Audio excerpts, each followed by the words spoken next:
আপনাদের যেমনটা জানাচ্ছিলাম, খেজুরিতে বিজেপি প্রধানের বাড়িতে বোমাবাজির অভিযোগ উঠছে। ঘটনায় চাঞ্চল্য ছড়িয়েছে ওই এলাকায়। খেজুরিতে বিজেপি প্রধানের বাড়িতে বোমাবাজি, হলুদ বাড়ি গ্রাম পঞ্চায়েত প্রধান তার বাড়িতে বোমাবাজি হয়েছে বলে অভিযোগ উঠছে। বোমাবাজি এবং বাইক জ্বালিয়ে দেওয়ার অভিযোগ। দুষ্কৃতীদের বিরুদ্ধে সিসিটিভি খতিয়ে দেখছে খেজুরি থানার পুলিশ। আর এই ঘটনায় কিন্তু যথেষ্ট উত্তেজনা ছড়িয়েছে এলাকায়।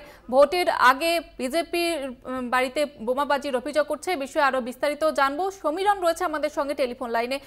সমীরণ, কি জানা যাচ্ছে, কাদের বিরুদ্ধে অভিযোগ উঠছে? দেখো জুইতা, এখনো অভিযোগ যেটা আসছে সেটা হচ্ছে এই বিজেপি পঞ্চায়েত যে প্রধান রয়েছে, এই প্রধানের বাড়ি থেকে বা তার ছেলে বা তার পরিবারের লোকজনেরা বা তার পার্শ্ববর্তী পরিবারের লোকজনেরা অভিযোগ করছে দুষ্কৃতিকারীদের বিরুদ্ধে।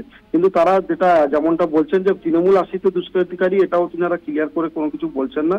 তবে যে অভিযোগের তীর উঠছে সেটা কিন্তু শাসক দল তৃণমূল কংগ্রেসের দিকেই এই অভিযোগের তীরটা উঠছে। তাদের যেমনটা অভিযোগ যে গভীর রাতে প্রায় 1টা নাগাদ হঠাৎই বোম চার্জ হয়, পরপর দুখানা বোম চার্জ হয়, যে নিয়ে এলাকার সমস্ত মানুষ কিন্তু ভীতি সন্ত্রস্ত হয়ে পড়ে এবং একটি বাইকে আগুন জ্বালিয়ে দেওয়ার অভিযোগ উঠেছে এই দুষ্কৃতীদের বিরুদ্ধে। এই ঘটনাকে কেন্দ্র করে এলাকা যথেষ্ট উত্তপ্ত হয়ে উঠে খেজুরি থানার পুলিশ ঘটনাস্থলে কিন্তু সেই রাত থেকে এখন পর্যন্ত মোতায়েন রয়েছে।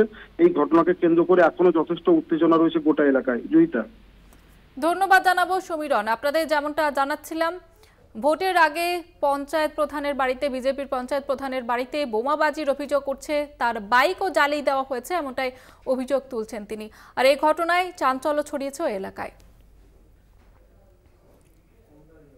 আপনাদের আবারও একবার জানিয়ে রাখবো, হলুদবাড়ি গ্রাম পঞ্চায়েতের প্রধান, তার বাড়িতে বোমাবাজির অভিযোগ উঠছে, তার বাইকও জ্বালিয়ে দেওয়া হয়েছে এমনটাই অভিযোগ উঠছে। আপনারা দেখতে পাচ্ছেন সেই ছবি।